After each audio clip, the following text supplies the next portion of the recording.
these revelations about the emails, not only from the Premier but a raft of senior government ministers, are extremely concerning. These revelations are a concern to honest Queenslanders. We thought something was dodgy when they were resisting releasing the emails, but now we see it's more than this, it's a cover-up.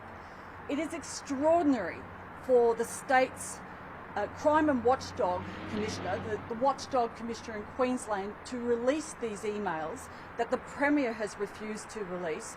And in the releasing of these emails, it exposes senior members of her government and really exposes a practice that's been going on for some time with her government.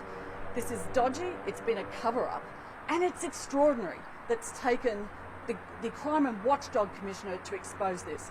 The Premier is clearly at odds with the Crime and Corruption Watchdog, given that he has put this as a matter of concern that should be put out there in the public arena, and she has refused repeatedly to release these emails and to try and cover it up.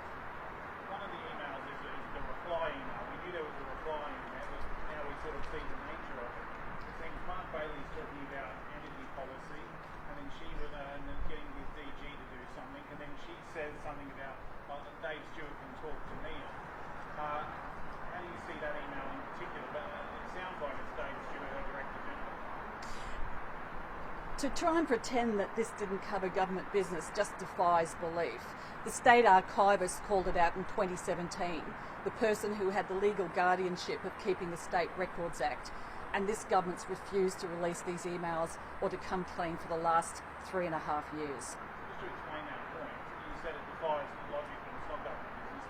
Why is that? Is that because you think that's the Director General and she's obviously marshalling public service around? Is that your claim? It defies belief that this isn't government business, that there wasn't government business undertaken. When you've got a Premier referring business to her DG, I doubt they were making barbecue plans for the next weekend. We asked her about, this Solicitor General's advice, which she's released last week, and it showed they weren't public records, but then it also revealed the State Archivists believed they weren't public records 4 years ago. She said we should listen to the Solicitor General. What's your response to that? I think the Premier protested too much. There's been more emails and more ministers, but no more State Archivists. They've had advice for more than 3 years from the State Archivist, who has a legal responsibility to keep these records and to ensure ministers do the right thing when it's brought to their attention. Now, for the Premier to go and get her own legal advice when she didn't like the advice of the State Archivist, who now is no longer here as the State Archivist, I think is an even bigger cover-up. Isn't the Solicitor General an experienced lawyer though? He's got what's the word? He's obviously got a weight to his opinion. He's the Solicitor General. He's an experienced legal practitioner. Why would you just put that to one side?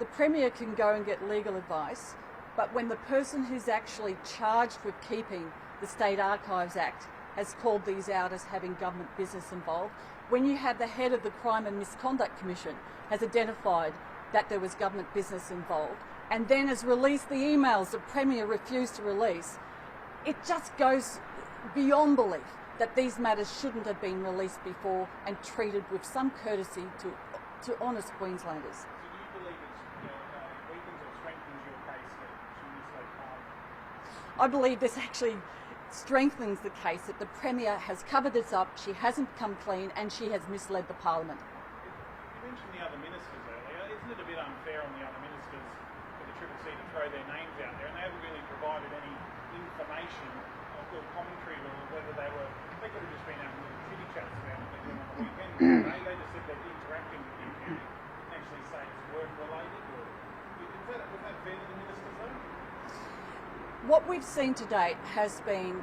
the more emails get released, the more that we see that the Premier hasn't been telling us a straight story to Queenslanders.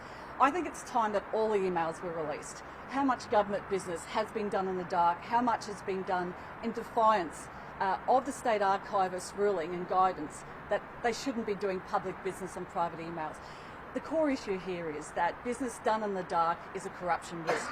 That's something that the Crime and Corruption Commissioner has been very clear about. And it's taken the Crime and Corruption Commissioner to release these emails when the Premier refused to do so. It's bad show for the Premier that she just didn't stump up and come clean in the first place. Is it the lack of transparency that concerns you? Substance of what has been revealed today about this fact? Yes.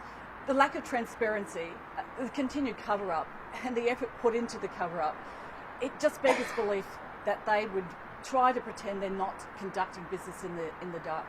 It is a lack of transparency, and that's what the Crime and Corruption boss said is a corruption risk.